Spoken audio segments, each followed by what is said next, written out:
Good morning, students. Today we are going to learn our next lesson, that is The Man Who Never Lied. Unit 3.7, on page number 76. There is a small story that is based upon a man who never lied. विद्यार्थ्यांनो लक्षात घ्या, 76 नंबरच्या पेजवर एक सुंदर अशी गोष्ट आहे की जी तुम्हाला काहीतरी मॉरल लेसन म्हणजे नैतिकतेचा पाठ शिकवते.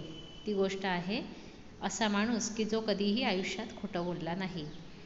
विद्यार्थ्यांनो लक्षात घ्या की आपण खरं बोलण्याला खूप महत्त्व आहे. कधीही खोटं बोलू नये. आणि विद्यार्थी अवस्थेत तुम्हाला हे शिकवण्याचा अर्थ तोच आहे की तुमच्या भावी आयुष्यामध्ये तुम्ही कधीही खोटं बोलू नका आणि सतत खऱ्याचा ध्यास घ्या, कारण खऱ्याला खूप व्हॅल्यू आहे. Truth always wins in the world.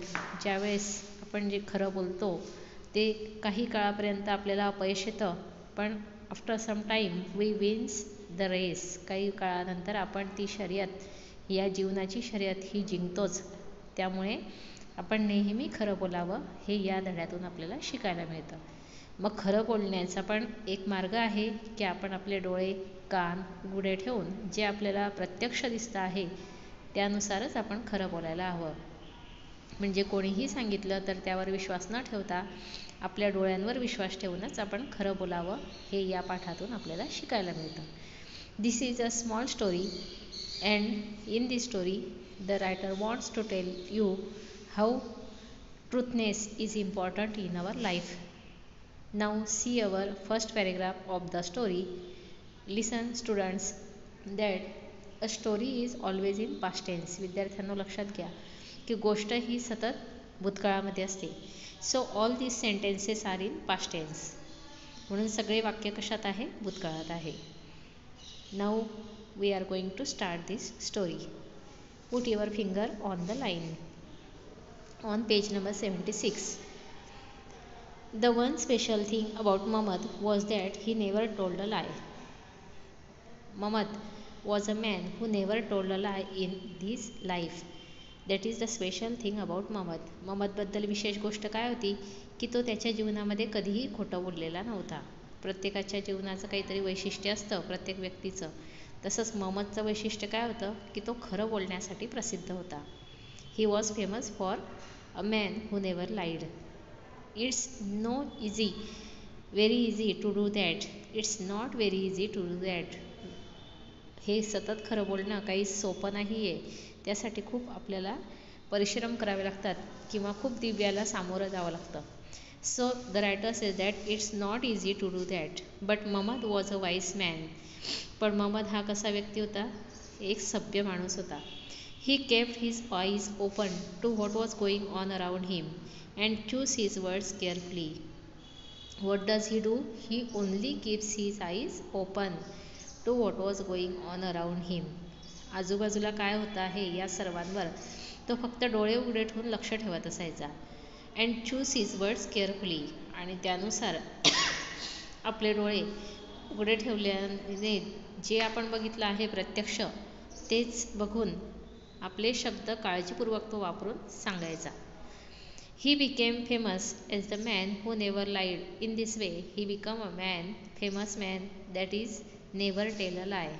असा माणूस म्हणून तो प्रसिद्धीस आला की जो कधीही खोटं बोलत नाही. Even people who lived 20 days away knew about him.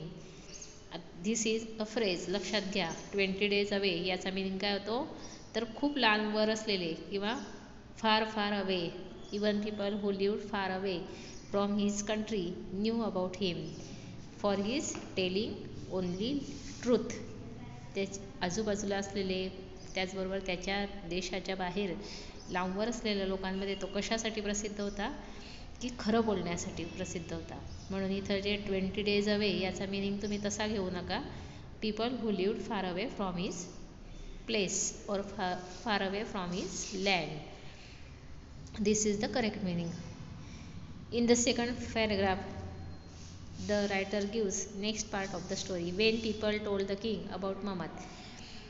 अशा प्रकारे मोहम्मदची ही जी ख्याती होती, पॉप्युलर झालेला होता तो, तर ती ख्याती आसपासच्या गावांपर्यंत पोचली आणि लोकांनी ती बातमी राजाला सुद्धा सांगितली. The king was not ready to believe it. पण राजा त्यावर विश्वास ठेवायला तयार नव्हता, कारण राजाने आतापर्यंत सर्व खोटे बोलणारे लोक बघितले होते. म्हणून राजा काय म्हणाला, no, this was not be truth. हे नाही होऊ शकत, हे खरं नसेल. Bring this man to me. त्या माणसाला माझ्याकडे घेऊन या. This sentence is in inverted commas. Inverted कॉमामध्ये दिलेलं ते वाक्य. He said. So Mamad was brought before the king. आणि म्हणून ममदला त्या राजासमोर उभं केलं गेलं. आता राजा त्याला काय क्वेश्चन्स विचारतोय ते बघा. Mamad, is it true that you never tell a lie. Mamad, खरं सांग, तू कधीच खोटं बोलत नाहीस का. Yes your majesty. हो महाराज. And you will not tell a lie in future. आणि भविष्यातही तू कधी खोटं बोलणार नाहीस का. आता राजाने ही क्रॉस चेकिंग केली त्याची. बघा, राजा दिसतोय तुम्हाला घोड्यावर चढताना. आता तो त्याची एक्झाम घेणार आहे की कशा पद्धतीने ममद खरा आहे का नाही आहे हे बघण्यासाठी. Never your majesty. The king look at Mamad thoughtfully. नाही महाराज, मी कधीच खोटं बोलणार नाही, असं राजाने त्याला म्हटलं. आता राजाने विचारपूर्वक त्याला काय उद्देशला आणि त्यानुसार तो बोलला. The king look at Mamad thoughtfully. खूप विचार करून राजाने त्याच्याकडे बघितलं आणि म्हणाला, be careful. Sometimes we don't even know how the lie gets on our tongue. बघ, लक्षात ठेव. Be careful. The king warned Mamad. किंगने, त्या राजाने त्याला वॉर्निंग दिली. बघ, लक्ष ठेव, काही वेळेस नकळत खोटं हे आपल्या जिभेवर येऊन जातं. आपली इच्छा नसली तरीसुद्धा खोटं बोललं जातं. परिस्थिती तशी असते, म्हणून काळजी घे. आता राजाने या शब्दांमध्ये काय दर्शवलं आहे, that he wants to take exam of Mamad. ममदची त्याला परीक्षा घ्यायची. Some days passed. The king called Mamad again. काही दिवस गेले, राजाने ममदला पुन्हा बोलवले. When Mamad came, the king was just coming out of his palace. राजा त्याच वेळेस त्याच्या राजवाड्यातून बाहेर येत होता. आता हे सगळे पास्ट टेन्समध्ये आलेले त्या वर्ब लक्षात घ्या. पास्ट, कॉल्ड, ईडी प्रत्यय लागला आहे. कमचं केम पास्ट टेन्स झालेलं आहे. There were many people around him. त्याच्या आजूबाजूला भरपूर लोक होते. राजा ज्यावेळेस राजवाड्यातून बाहेर येत होता.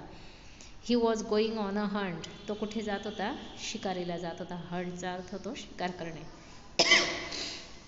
हे वाक्यसुद्धा this sentence is in past continuous tense. Was plus ING आलेलं आहे बघा. He was going. The king called Mamad over to him. राजाने काय केलं, ममदला त्याच्याकडे बोलवले. Mamad, I am going on a hunt and then to my summer palace. Mamad, ऐकून घे, मी हंटिंगला जातोय, म्हणजे शिकारीला जातोय, आणि त्यानंतर मी कुठे जाणार आहे, समर पॅलेसला, म्हणजेच माझ्या उन्हाळ्याच्या राजवाड्यात. The king spoke as he walk towards his horse. राजा असं बोलत होता ज्यावेळेस तो त्याच्या घोड्यापर्यंत जात होता, कारण घोड्यावर शिकार करायला तो जायचा.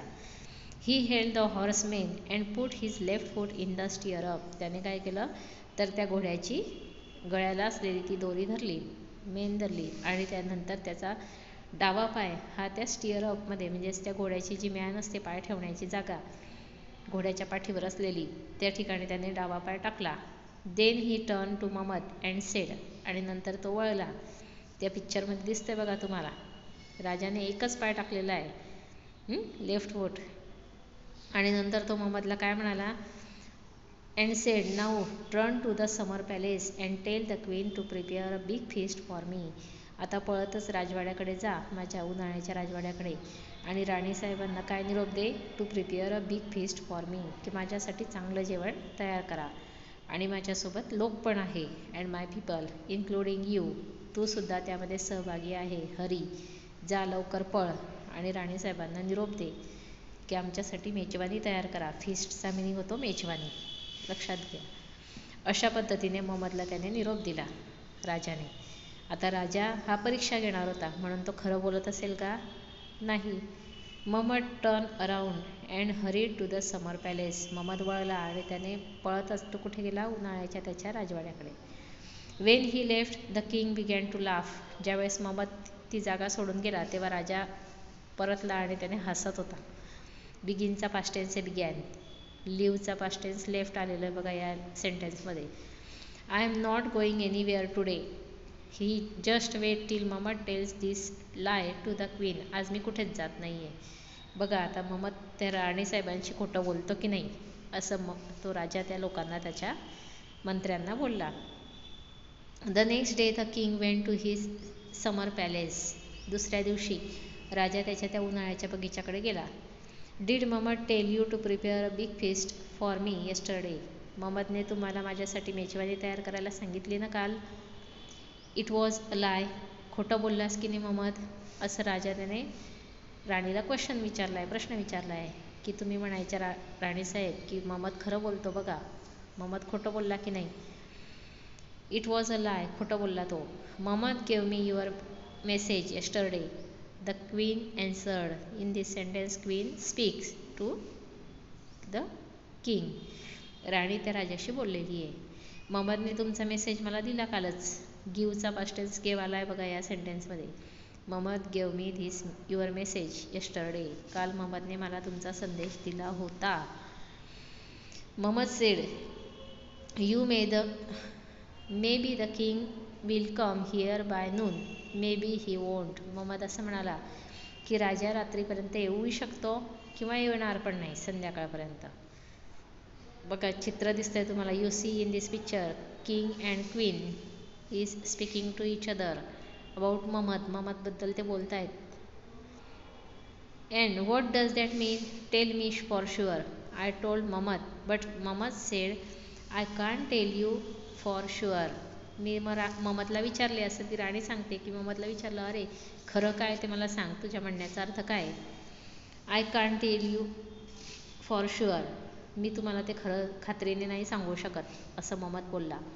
I don't know whether the king put his right foot in the stirrup or whether he put his left foot on the ground again after I left. Mamad काय म्हणाला की मला खात्री नाही सांगू शकत की मी निघून आल्यानंतर राजाने त्याचा उजवा पाय हा त्या स्टिअरअपवर टाकला की नाही टाकला, का तो डावा पाय पण घोड्यावरून खाली उतरवून घेतला. जर त्याने उजवा पाय टाकला असेल तर तो शिकारीला गेला असेल आणि जर त्याने डावा पाय काढून घेतला असेल तर तो शिकारीला जाणार नाही. म्हणून खात्रीपूर्वक मी सांगू शकत नाही की राजेसाहेब हे शिकारीला गेले आहेत. So we just waited for you yesterday but you didn't come. म्हणून आम्ही तुमची काल फक्त वाट बघितली पण तुम्ही आले नाही, अशी ती राणी त्याला सांगते. म्हणजे ममद खोटं बोलला का नाही, कारण ममदने खरं सत्य पण सांगितलं नाही, खोटं पण बोलला नाही. When the king heard this he was taken aback. Taken aback means he was surprise. He believe on Mamad's words. ममदच्या शब्दांवर त्याला विश्वास बसला त्याने जेव्हा हे ऐकलं तेव्हा. He agreed that Mamad was really a wise man who only spoke what he saw with his own eyes, nothing more, nothing less. तो शेवटी तयार झाला की खरोखर ममद हा कसा व्यक्ती आहे की जो फक्त खरं बोलतो आणि स्वतःच्या डोळ्यांवर विश्वास ठेवून तेच वाक्य सांगतो. नथिंग मोर नथिंग लेस. जास्तही ॲड करत नाही, कमी पण ॲड करत नाही. अशा पद्धतीने ममद हा एक प्रसिद्ध असा व्यक्ती होता त्या गावामध्ये, त्यांच्या राज्यामध्ये. या लेसनमधून आपण काय शिकतो विद्यार्थ्यांनो, तर सतत खरं बोला. खरं बोलताना सुद्धा तुमच्या डोळ्यांवर विश्वास ठेवा. Now listen this lesson and keep this lesson in your mind that you have always to speak only truth. खरं बोलायला खूप महत्त्व आहे हे लक्षात घ्या. Okay bye.